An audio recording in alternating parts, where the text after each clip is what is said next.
पिछले कुछ सालों से बॉलीवुड एक स्पेसिफिक नैरेटिव सेट करने में लगा हुआ अपनी फिल्मों के थ्रू। आजकल के युवाओं को धर्म के नाम पर लड़ाया जाता है, धर्म के नाम पर बांटा जाता है, इमोशनली इन्फ्लुएंस करा जा रहा है। और ये युवा हो भी ऐसा ही गया है जो हिस्ट्री उठाने में थोड़ा सा हिचकिचाता है, जिसको हिस्ट्री पढ़ने में थोड़ी सी तकलीफ होती है, इन फिल्मों वालों के पीछे आके दंगे करना शुरू कर देता है और आपस में बंटना शुरू कर देता है।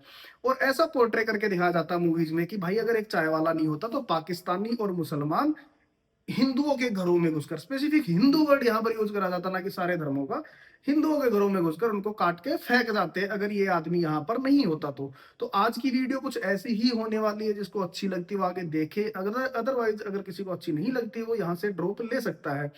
तो जैसे ही कोई मूवी रिलीज होती है हम 400 600 700 800 की टिकट खरीदते हैं देशभक्ति की मूवी के नाम पर। हम सोचते हैं कि जी हमने देश के लिए पैसा डोनेट कर दिया, लेकिन हमने देश के लिए घंटा कुछ नहीं करा होता, वो पैसा जाता है अमीरों की जेब में। तो आओ आज की इस वीडियो को धुरंधर के तरीके से ही हम डिकोड करते हैं और समझते हैं जो असल सच्चाई है उसको। 500 रुपए और 1000 रुपए के करेंसी नोट लीगल टेंडर नहीं रहेंगे। ये वाली क्लिप सबसे पहले मैंने इसीलिए लगाई है क्योंकि यहाँ से ना डायरेक्ट नैरेटिव सेट करना शुरू हो गया था मूवी में। पहले वाली में इनडायरेक्टली बोला गया था, इसमें भी काफी पार्ट में इनडायरेक्टली बोला गया था और मेरे जैसे न्यूट्रल आदमी को उस चीज से फर्क नहीं पड़ता। बट आपने आज तक कोई भी ऐसी मूवी नहीं देखी होगी जो किसी भी रूलिंग पार्टी का खुलेआम प्रचार करती है, वो भी ऐसे पर्दे पर जहां पर हर टाइप का बंदा मूवी देखने आता, हर धर्म का बंदा मूवी देखने आता, हर पार्टी से रिलेटेड बंदा मूवी देखने आता है। हर किसी के अलग अलग विचार हो सकते हैं और इनको पता मूवीज बनाने वाले को कि देशभक्ति के नाम पर अगर हम थोड़ा सा उसको तोड़ मरोड़ के रूलिंग पार्टी से रिलेट कर देंगे, उनको थोड़ा सा बढ़ा चढ़ा के दिखा देंगे, तो देश का युवा इतना ज्यादा पागल है कि देशभक्ति के नाम पर कुछ भी टिकट खरीद लेगा, हिंदू के नाम पर कुछ भी टिकट खरीद लेगा। 400 600 800 700 अनएक्सपेक्टेड आप प्राइस रख दो और उससे ये मूवी पैसा भी बहुत ज्यादा कमाएगी। अगर मेरे साथ दगाबाजी की ना तो मारने से पहले तुझे रणवा बना दूंगा। और जमील साहब आपको खस्सी। यहां पर सबसे पहला किरदार निकल गया था एसपी असलम चौधरी का। एज पर रिपोर्ट्स वो मारा गया था 9 जनवरी 2014 में, यानी मेरे बर्थडे से ठीक एक दिन पहले। और अगर बात करें तो बीजेपी गवर्नमेंट आई थी पावर में मई 2014 में, तो यहां पर ना तो मैं साहब को क्रेडिट दे सकता, ना अपनी कांग्रेस पार्टी को क्रेडिट दे सकता। और अगर फिल्म की हम बात करें तो आदित्य धर साहब ने दिखाया है नोटबंदी के बाद मारा गया था एसपी असलम चौधरी। तो साहब नोटबंदी हुई थी 2016 में, 2014 में नहीं हुई थी। जो आदमी 2014 में मर चुका था ऑलरेडी, उसको 2016 में कैसे मारा हम जाने। तो क्या यहाँ पर आपने क्रेडिट देने की कोशिश करी है? क्या इसके प्रोड्यूसर मोदी जी हैं या फिर इसके डायरेक्टर मोदी जी हैं? जो एक बंदा ऑलरेडी पहले मारा जा चुका है उसको आप दोबारा मार रहे हो और क्रेडिट खाने की यहाँ पर पूरी पूरी कोशिश कर रहे हो। तो पहला फैक्ट तो आपका साहब फेल हो चुका पूरी तरीके से, तो इसका क्रेडिट तो सॉरी नहीं दे पाएंगे। 1971 के जंग के बाद पाकिस्तान में बड़ा उदास सा माहौल था। मैं 6 साल का था, रेडियो सुन रहा था। उस वक्त जिया उल हक ने एक ऐसी बात बोली जो मेरे जहन में गड़ गई। Bleed India with 1000 cuts। दूसरा कैरेक्टर आता है इसमें इलियास कश्मीरी, जो कि 3 जून 2011 को यूएस ड्रोन स्ट्राइक में मारा गया था। साहब ना तो क्रेडिट में बीजेपी को दे सकता, ना कांग्रेस को दे सकता इसमें, ना हमजा को दे सकता, ना आदित्य धर साहब को दे सकता इसमें मैं, क्योंकि वो ऑलरेडी मारा जा चुका था। फिर इन्होंने मूवी में दिखाया कि इलियास कश्मीरी आतिक अहमद से बात कर रहा है, जो कि 2023 में मारा गया था। समझ रहे हो? 12 साल बाद कोई आदमी मारा गया है, उसकी न्यूज देख रहा है इलियास कश्मीरी पाकिस्तान में बैठा हुआ अपनी डेथ के 12 साल बाद। फिर ये दिखाया गया कि नोटबंदी के बाद ही इलियास कश्मीरी को मारा गया था, तो वो तो ऑलरेडी 2011 में मारा जा चुका था, तो आपको क्रेडिट नहीं दे सकते साहब। और अगर आप इन लोगों के लिए आवाज भी उठाओगे ना तो आपको बोला जाएगा कि ये मूवी सिर्फ एक फिक्शनल मूवी है। तो साहब अगर फिक्शनल मूवी है तो आप उसमें नोटबंदी नहीं दिखा सकते हैं। अगर पूरी मूवी फिक्शनल है फिर तो नोटबंदी फिक्शनल हुई ना आपके हिसाब से, क्या मान ले? तो हमें नहीं मतलब है पाकिस्तान में क्या चल रहा है, हमें नहीं मतलब कितने आतंकवादी मारे जा रहे हैं। मैं तो कह रहा हूँ अच्छी बात है यार, एक मारा है ना, तुम 250 और मार दो आतंकवादी, हमें नहीं मतलब है, तुम घुस घुस के मारो। मुझे ये तो बताओ ना, मेरा देश पहले कहाँ स्टैंड करता था और आज कहाँ पर स्टैंड करता है। हमें नहीं मतलब कि कितने पाकिस्तान में दंगे हो रहे हैं, पाकिस्तान में कौन मारा जा रहा है, कौन किसको घुस घुस घुस के मार रहा है, आदित्य धर साहब क्या कर रहे हैं, मेरा देश कहाँ स्टैंड कर रहा है, भुखमरी में कहाँ पर स्टैंड कर रहा है, हम एजुकेशन में कहाँ पर स्टैंड कर रहे हैं, जीडीपी में हम कहाँ स्टैंड कर रहे हैं, डॉलर का हमारा क्या रेट चल रहा है। मुझे सिर्फ इन चीजों से मतलब है, और ज्यादातर जनता को जहां तक मुझे लगता है इन चीजों से ही मतलब होगा जो खाने कमाने वाली है, जिनको थोड़ी बहुत अपने फ्यूचर की परवाह है। बाकी जो लोग इन जैसी मूवीज से इन्फ्लुएंस होते हैं उनके लिए तो क्या ही हम हवा पानी बचाएंगे भाई, क्योंकि जो लोग किसी और पार्टी के भरोसे बैठे हुए हैं कि वो एक मूवी दिखाएंगे, हम वो सच मानेंगे, वो हमारा फ्यूचर डिसाइड करेंगे, तो उनका फ्यूचर तो ऑलरेडी खतरे में है। क्या ये देश का भविष्य बचाएंगे जिनका भविष्य खुद दूसरी एक पार्टी डिसाइड कर रही है। तो आदित्य धर साहब, दूसरा फैक्ट भी आपका प्रॉपर तरीके से फेल हो चुका है। यहाँ पर कोई भी वो उसमें सच्चाई 1% भी किसी को भी नजर नहीं आ रही है। उल्टी गली में इमरान भाई के ऑटो में। अरे इमरान कौन? इमरान खान यार, इमरान खान हमारा कप्तान इमरान। अरे बाबू डकान हरामी तेरे नूनू में पानी भर जाए दल्ले, इलेक्शन हो जाए फिर। थर्ड कैरेक्टर है Uzair Bloch. As per Arab News की अगर हम बात करें तो उजैर बलोच वो स्पाइंग फॉर ईरान, जिसकी वजह से उसको पाकिस्तान में जेल भी हुई थी। और अगर हम एज पर हिंदुस्तान टाइम्स की बात करें तो उसके कुलभूषण जाधव जी के साथ कनेक्शंस भी थे, जो कि दोनों न्यूज सच हैं न्यूज़पेपर के हिसाब से माने तो, दोनों आपस में एक दूसरे से कनेक्टेड हैं। तो 2017 की ये न्यूज है। मेरे हिसाब से एक गुजारिश है, ये डेट याद रखना, 2017 में ये न्यूज आई थी उजैर बलोच की। अगले 2 मिनट तक बस ये डेट या ईयर याद रखना, 2017। हिंदू बहुत ही डरपोक कौम है। सोने की चिड़िया कहलाता था ना आपका ये मुल्क, आज सोना भी लुट गया, कल चिड़िया भी उड़ जाएगी। हैं? पड़ोस में ही रहते हैं हम, कूदे भर का जोर लगा लो और बिगाड़ लो जो बिगाड़ सकते हो। फिर एक कैरेक्टर आता है जहूर मिस्त्री, जो कि 2022 में किसी ने उसकी गोली मार के हत्या कर दी थी। चलो एक बार को इसका क्रेडिट मैंने साहब को दे दिया, लेकिन उससे पहले एक एनालिसिस कर देते हैं। मैंने आपको एक ईयर बताया था थोड़ी देर पहले, 2017 में उजैर बलोच ने कबूल कर लिया था। उसके बाद जस्सी को एज पर मूवी भारत में भेज दिया गया था। तो जब जस्सी भारत आ गया था तो 2022 में वापस जाके किसने मारा जहूर मिस्त्री को? आदित्य धर साहब प्लीज एक बार बताना, मैं जरा जानना चाहता हूँ, अंधभक्त नहीं हूं ना।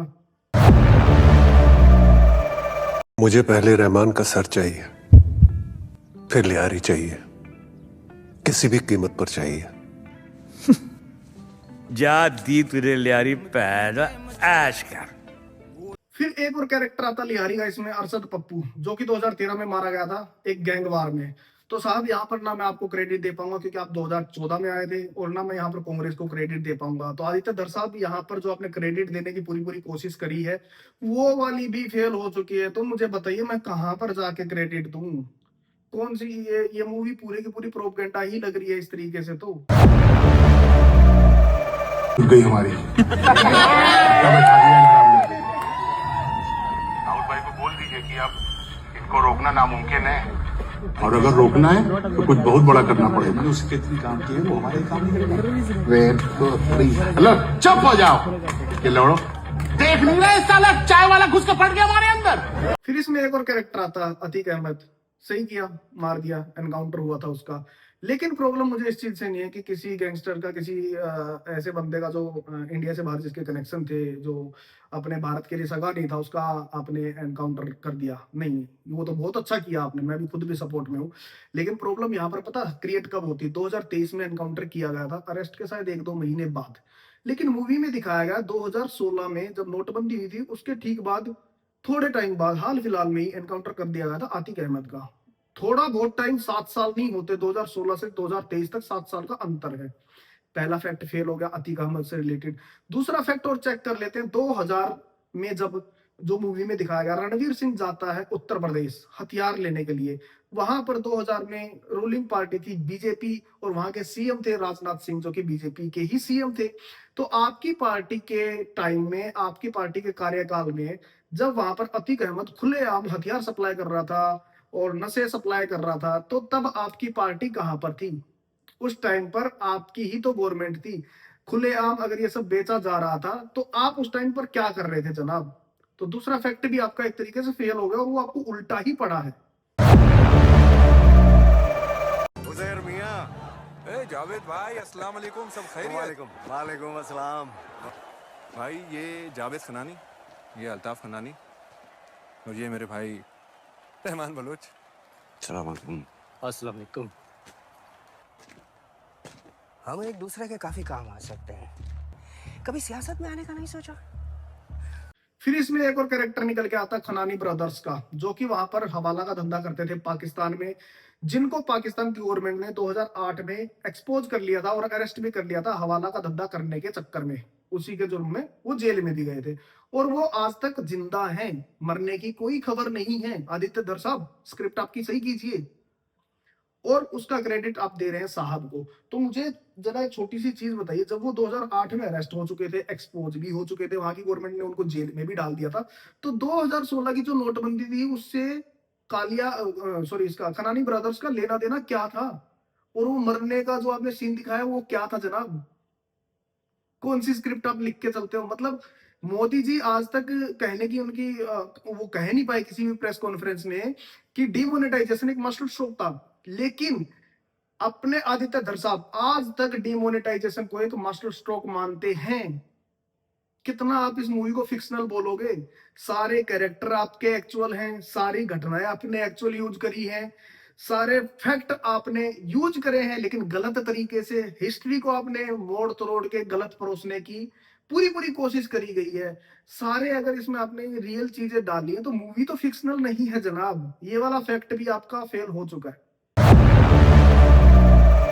देशभक्ति की मूवी हो और पंजाब का नाम ना है, हो ही नहीं सकता। पंजाब ने आखिरकार किया ही इतना कुछ है देश के लिए, लेकिन सिर्फ 2014 से पहले, है ना आदित्य धर साहब? 2014 के बाद तो पंजाब को पूरे को खालिस्तान ही तो बोला जाता है। मैं मानता हूँ यार, वहां पर कुछ लोग हैं जो खालिस्तान की डिमांड करते हैं, कुछ लोग हैं जो इधर से उधर बॉर्डर पार अपना धंधा करते हैं, नशा फैलाते हैं, लेकिन उसका मतलब ये नहीं कि आप पूरा पंजाब एंगल ही उससे रिलेटेड कर दोगे, आप पूरे पंजाब को ही बदनाम कर दोगे सिर्फ इसलिए क्योंकि वहां पर बीजेपी की सरकार नहीं है, कि आपका वहां पर कोई बंदा नहीं है, इस वजह से ये तो कोई बात नहीं बनी ना। आपने पंजाब का पूरा पूरा नैरेटिव सेट कर दिया कि पंजाब एक अलग खालिस्तान की डिमांड कर रहा है। बिल्कुल है, वहां पर कुछ लोग जो डिमांड करते हैं, जो कि बहुत गलत भी है।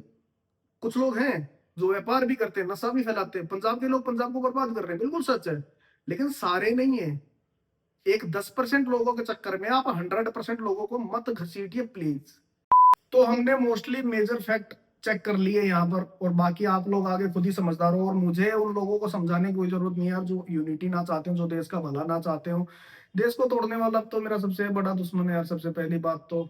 और आज की वीडियो में अगर आपको अच्छी लगी हो, आपको लगा हो फैक्ट है रिलेटेड, कुछ सच्चाई की बात करी गई है, कुछ हटके टॉपिक मैंने उठाया है, तो आप आगे शेयर कीजिए। बाकी सभी लोगों को जय हिंद, जय भारत, वंदे मातरम। ये मैं बोल देता हूँ क्योंकि हो सकता है कोई बीजेपी वाला या फिर सो कॉल्ड हिंदू इस वीडियो को देख रहा हो, जो अपने आप को बोलता है कि हाँ मैं धार्मिक बंदा हूँ, जो कि असल में होता नहीं है, तो उसको लगे ना कि किसी ने मुझे कुछ बोला है, या फिर जो यहाँ पर बोलने आ जाएगा कि तू तो कांग्रेसी है, तू तो भाई एंटी नेशनल है। तो इन सब के लिए ऐसे ऐसे वर्ड भी यूज करने पड़ते हैं। बाकी आज की वीडियो के लिए इतना ही, और आगे देखने वाली वीडियो के लिए सब्सक्राइब कर लिए अपना चैनल। और आज के लिए सभी भाइयों को राम राम।